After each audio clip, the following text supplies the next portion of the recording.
जय हिंद साथियों, नमस्कार। एक बार फिर से आप सभी का स्वागत है आज की इस क्लास में।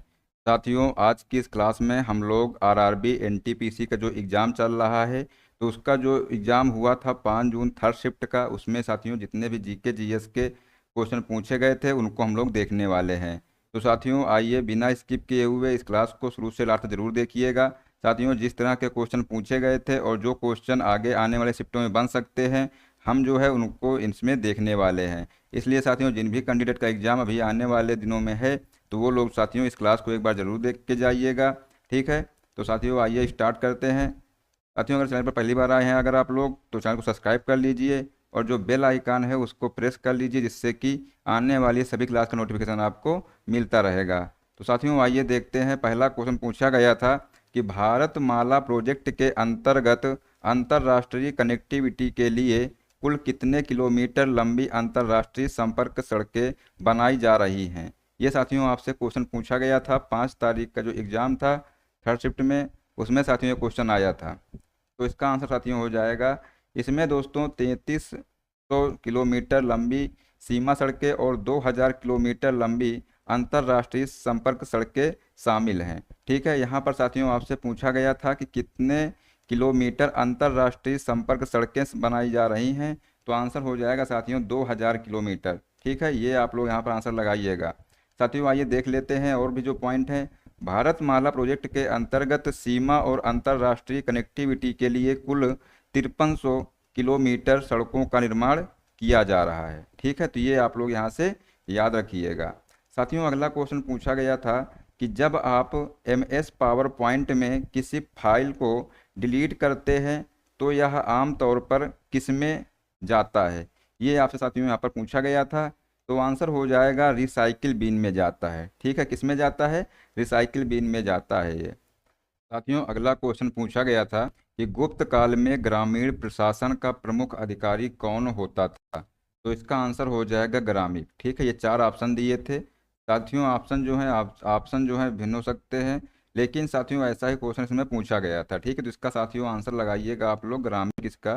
जिसने भी आंसर लगाया होगा उसका आंसर सही होगा। ठीक है, साथियों अगला क्वेश्चन पूछा गया था कि भारतमाला परियोजना की लंबाई कितनी है। तो इसमें जो भारतमाला परियोजना है इसकी लंबाई पूछा गया था, तो भारतमाला परियोजना के चरण फर्स्ट के अंतर्गत 34,800 किलोमीटर राष्ट्रीय राजमार्ग लंबाई के विकास की योजना बनाई गई थी और दिसंबर 2023 तक 26,418 किलोमीटर यानी कि 34,800 किलोमीटर का 76% निर्माण के लिए आवंटित किए जा चुके हैं, जिनमें से साथियों लगभग 15,549 किलोमीटर का निर्माण पूरा हो चुका है। ठीक है, तो साथियों ये क्वेश्चन पूछा गया था। साथियों अगला क्वेश्चन क्या पूछा गया था कि रेल बजट को किस वर्ष से आम बजट में शामिल कर दिया गया है। तो साथियों ऐसे ऑप्शन दिए थे 2015, 2016, 2018, 2017।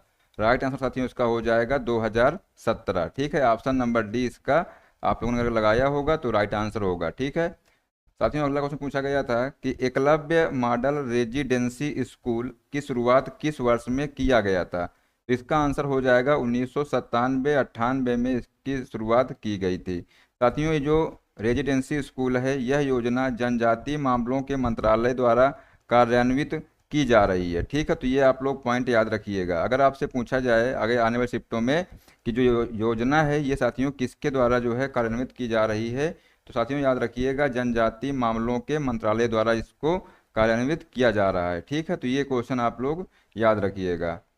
साथियों अगला क्वेश्चन पूछा गया था भारत में किस अवधि को स्थिर जनसंख्या वृद्धि आबादी कहा जाता है। तो साथियों इसका आंसर हो जाएगा कि किस अवधि को जो है स्थिर जनसंख्या वृद्धि आबादी कहा जाता है। तो दोस्तों आंसर हो जाएगा 1951 से 1981 जो दशक जो है, इसको जो है क्या कहा जाता है? स्थिर जनसंख्या आबादी कहा जाता है। ठीक है साथियों याद रखिएगा 1901 से लेकर के 1921 की अवधि थी जो है, इसको भारत की जनसंख्या में वृद्धि के स्थिर या स्थिर चरण की अवधि के रूप में जाना जाता है। ठीक है, तो आंसर साथियों इसका हो जाएगा 1901 से लेकर के 1921 की अवधि।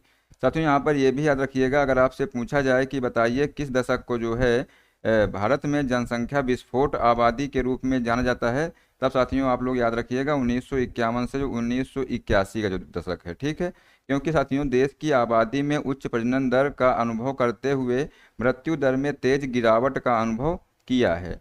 वार्षिक औसत वृद्धि दर अगर आपसे पूछी जाए तो 2.2% तक साथियों ये पहुंच गई है। ठीक है, याद रखिएगा यहाँ से। साथियों अगला क्वेश्चन पूछा गया था कि प्रधानमंत्री नरेंद्र मोदी ने नवंबर 2024 में 17 साल बाद किस पश्चिमी अफ्रीकी देश की यात्रा किए थे? तो साथियों इसका आंसर हो जाएगा नाइजीरिया की। ठीक है, नेक्स्ट क्वेश्चन साथियों क्या पूछा गया था कि स्वयं सिद्ध मिशन 4 यानी जो एक्सोमी 4 पर अंतर्राष्ट्रीय अंतरिक्ष स्टेशन की यात्रा करने वाले पहले भारतीय अंतरिक्ष यात्री कौन हैं? ये साथियों क्वेश्चन पूछा गया था।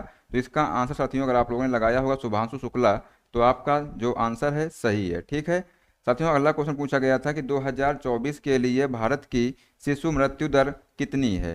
तो साथियों याद रखिएगा, जो 2024 के लिए जो भारत की शिशु मृत्यु दर है वो प्रति 1000 जीवित जन्मों पर 25.8 मौतें हैं। ठीक है साथियों, अगर आपसे पूछा जाए कि 2023 में साथियों क्या था, तो प्रति 1000 जीवित जन्म पर जो है 26.6 मौतों से कम है। ठीक है, इसके अलावा साथियों संयुक्त राष्ट्र के अनुसार भारत में 5 वर्ष से कम उम्र के बच्चों की मृत्यु दर 2000 से 2023 के बीच में साथियों 70% और नवजात मृत्यु दर 1% कम हुई है। ठीक है, तो साथियों ये आप लोग पॉइंट याद रखिएगा, आगे आने वाले साथियों शिफ्टों में ये क्वेश्चन आ सकता है। ठीक है साथियों, अगला क्वेश्चन पूछा गया था भारतीय संविधान की कौन सी अनुसूची आदिवासी क्षेत्रों के प्रशासन को संबोधित करती है और इसमें जो है आदिवासी अदालतों के गठन से संबंधित प्रावधान शामिल हैं?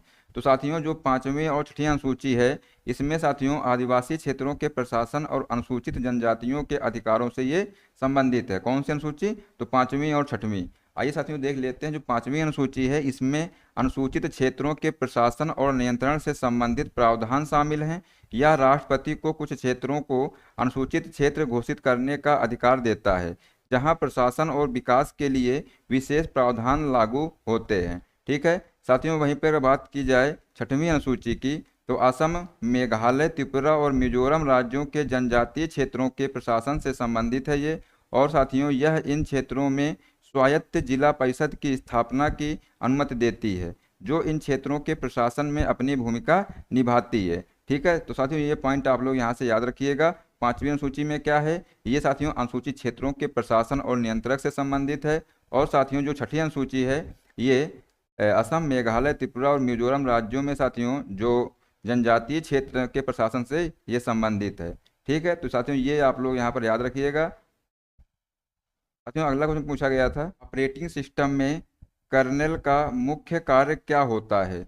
दोस्तों इसका आंसर हो जाएगा ऑपरेटिंग सिस्टम में जो कर्नेल है एक विशेष प्रकार का सॉफ्टवेयर है। क्या है? अगर आपसे पूछा जाए कि ये क्या है तो आप लोग साथियों आंसर लगाइएगा सॉफ्टवेयर है। साथियों इसका जो कार्य है वो हार्डवेयर और सॉफ्टवेयर के बीच इंटरफेस के रूप में ये कार्य करता है। ठीक है, याद रखिएगा। साथियों अगला क्वेश्चन साथियों क्या पूछा गया था कि भारत के पहले दलित उप प्रधानमंत्री कौन थे?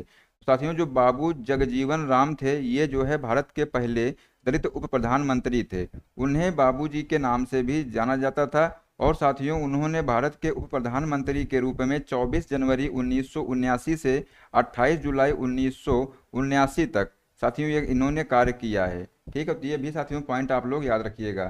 साथियों जो अगले आने वाले शिफ्टों में पूछ सकता है कि जो बाबू जगजीवन राम है इनको अन्य किस नाम से जाना जाता था? तो साथियों याद रखिएगा बाबूजी के नाम से इनको जाना जाता था। साथियों अगला क्वेश्चन क्या पूछा गया था कि हिंद स्वराज पुस्तक किसने लिखी है? तो दोस्तों आंसर हो जाएगा महात्मा गांधी ने जो हिंद स्वराज पुस्तक है उसको लिखी है। ठीक है साथियों अगला क्वेश्चन क्या पूछा गया था कि कौन सा राज्य तटीय सीमा नहीं बनाता है?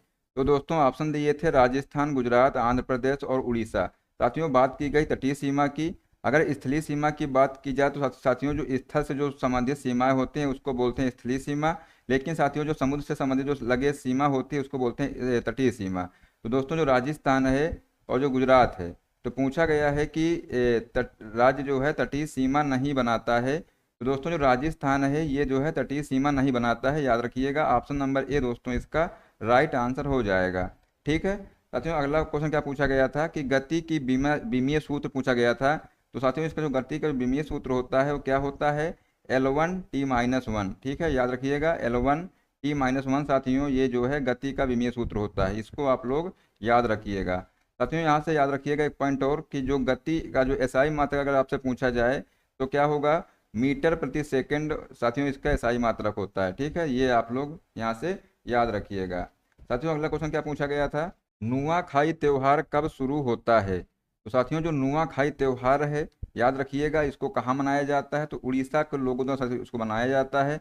अगर आपसे यहाँ पर पूछा जाता कि जो नुआखाई त्योहार है ये कहाँ मनाया जाता है, तब साथियों आप लोग आंसर लगाइएगा उड़ीसा में। ठीक है, लेकिन आपसे पूछा गया था कि ये कब शुरू होता है, तो दोस्तों ये जो है भाद्रपद या भद्रबा अगस्त सितंबर के महीने के चंद्र पखवाड़े की पंचमी तिथि यानी 5वें दिन को ये मनाया जाता है। ठीक है साथियों, जो नुआखाई एक कृषि त्योहार है जो मुख्य रूप से भारत में पश्चिमी उड़ीसा के लोगों द्वारा मनाया जाता है। नुआखाई मौसम के नए चावल का स्वागत करने के लिए मनाया जाता है। ठीक है, अगर आपसे पूछा जाए साथियों कि ये किस लिए मनाया जाता है, तब साथियों आप लोग याद रखिएगा कि नए चावल का जो स्वागत करने के लिए इसको मनाया जाता है। और साथियों आप यहाँ से पूछा गया कि कब मनाया जाता है, तो याद रखिएगा अगस्त सितंबर के महीने में साथियों मनाया जाता है। ठीक है, जो गणेश चतुर्थी त्योहार के अगले दिन होता है ये। साथियों अगला क्वेश्चन क्या पूछा गया था कि रणथंभौर राष्ट्रीय उद्यान किस राज्य में स्थित है। तो दोस्तों जो रणथंभौर राष्ट्रीय उद्यान है ये राजस्थान में स्थित है। कहाँ पर स्थित है, राजस्थान। साथियों इसका राइट आंसर हो जाएगा राजस्थान। ठीक है साथियों अगला क्वेश्चन क्या पूछा गया था, बाबरनामा पुस्तक किसके द्वारा लिखा गया है। तो साथियों जो बाबरनामा पुस्तक है ये मुगल सम्राट बाबर की आत्मकथा है, याद रखिएगा। साथियों इसको जो है स्वयं बाबर द्वारा जो है तुर्की भाषा में लिखी गई है। इसे जो है तो साथियों तुजुक ए बाबरी के नाम से भी जाना जाता है। तो साथियों जो आने वाले जो शिफ्ट हैं इनमें अगर आज आपसे पूछा जाए कि जो बाबरनामा है किस भाषा में लिखी हुई है, तो साथियों तुर्की भाषा में लिखी हुई है। इसको दोस्तों तुजुक ए बाबरी के नाम से भी जाना जाता है। साथियों याद रखिएगा कि अगर आपसे पूछा जाए कि इसका जो है तुजुक ए बाबरी का फारसी भाषा में अनुवाद किसने किया था, तो अब्दुल रहीम खान ए खाना ने साथियों इसको जो है फारसी भाषा में अनुवाद किया था। तो ये पॉइंट साथियों आप लोग याद रखिएगा, जिसका एग्जाम अभी आने वाले शिफ्टों में है, तो आप लोग साथियों इसको आप लोग याद रखिएगा अच्छे से। साथियों अगला क्वेश्चन क्या पूछा गया था कि भारतीय राष्ट्रीय कांग्रेस की स्थापना कब और किसके द्वारा किया गया था। तो दोस्तों आंसर हो जाएगा 28 दिसंबर 1885 को एलन एक्टेवियम ह्यूम के साथ द्वारा साथियों किया गया था इसका स्थापना। ठीक है, और साथियों याद रखिएगा यहाँ से कि भारतीय राष्ट्रीय कांग्रेस की स्थापना के समय अगर आपसे पूछा जाए कि भारत का गवर्नर जनरल कौन था, तो याद रखिएगा लॉर्ड डफरिन था। कौन था, लॉर्ड डफरिन। साथियों इसका राइट आंसर हो जाएगा। ठीक है, तो यहाँ साथियों याद रखिएगा इसका आंसर क्या हो जाएगा, 28 दिसंबर 1885 को दोस्तों ये स्थापित हुआ था भारतीय राष्ट्रीय कांग्रेस। और किसने किया था, तो एओ ह्यूम ने किया था, यानी कि एलन ऑक्टेवियम ह्यूम ने इसकी स्थापना किया था। ठीक है, अगला साथियों क्वेश्चन पूछा गया था आपसे, भारतीय राष्ट्रीय कांग्रेस का पहला सम्मेलन कहाँ आयोजित किया गया था। तो दोस्तों 28 से 31 दिसंबर 1885 तक बम्बई के गोकुलदास तेजपाल संस्कृत महाविद्यालय में साथियों ये आयोजित किया गया था। ठीक है साथियों, इसमें जो है अगर आपसे पूछा जाए कि कितने जो प्रतिनिधि साथियों शामिल थे, तो याद रखिएगा 72 प्रतिनिधि साथियों इसमें शामिल थे। ठीक है, व्योमेश चंद्र बनर्जी इसके पहले अध्यक्ष बने थे, ये भी आप लोग याद रखिएगा। अगर आपसे पूछा जाए कि इसके पहले अध्यक्ष थे वो कौन थे, तो व्योमेश चंद्र बनर्जी साथियों इसके पहले अध्यक्ष थे। ठीक है, तो ये आप लोग यहाँ से याद रखिएगा। अगला साथियों क्वेश्चन है, म्युनिसिपैलिटी के चुनाव किसके द्वारा कराए जाते हैं। तो साथियों ऑप्शन दिए थे, 4 ऑप्शन दिए थे, तो साथियों इसका आंसर हो जाएगा राज्यपाल के द्वारा जो है म्युनिसिपैलिटी के चुनाव होते हैं वो कराए जाते हैं। ठीक है साथियों, अगला क्वेश्चन पूछा गया था इसी में, 74वां संविधान संशोधन किससे संबंधित है। तो दोस्तों यहाँ से याद रखिएगा कि 74वां संविधान संशोधन है ये नगर पालिकाओं से संबंधित है। इसे नगर पालिका अधिनियम के रूप में भी जाना जाता है। और साथियों जो यह संशोधन है ये 1 जून 1993 को लागू हुआ और इसने जो है नगर पालिकाओं को संवैधानिक दर्जा प्रदान किया था। ठीक है, तो ये साथियों आप लोग यहाँ से याद रखिएगा। अगला साथियों पॉइंट यहाँ पे याद रखिएगा कि इस संशोधन ने भारतीय संविधान में भाग 11A जोड़ा गया जो है, और जिसमें जो है अनुच्छेद 243 से अनुच्छेद 243 तक प्रावधान शामिल हैं। साथियों यहाँ से एक पॉइंट याद रखिएगा कि 74वें संशोधन ने भारतीय संविधान में 12वीं अनुसूची को भी जोड़ा, जिसमें नगर पालिकाओं के अधिकार क्षेत्र में आने वाले 18 कार्यात्मक मद इसमें शामिल हैं। ठीक है, तो ये साथियों जितने पॉइंट हैं ये जो है आगे आने वाले एग्जाम में आ सकते हैं, इसलिए साथियों इनको आप लोग अच्छे से तैयार कर लेना। दोस्तों अगला क्वेश्चन पूछा गया था यहाँ पर कि नगरों में नगर की सफाई करना, पीने के पानी की व्यवस्था करना, सड़क बनाना तथा उसकी मरम्मत करना, सड़कों एवं गलियों में रोशनी का प्रबंधन करना किसका कार्य होता है? तो साथियों आंसर हो जाएगा नगर निगम का साथियों ये कार्य होता है। साथियों अगला जो क्वेश्चन था ये पूछा गया था कि वित्त वर्ष 2023-24 में भारत की कुल गरीबी दर क्या रही है?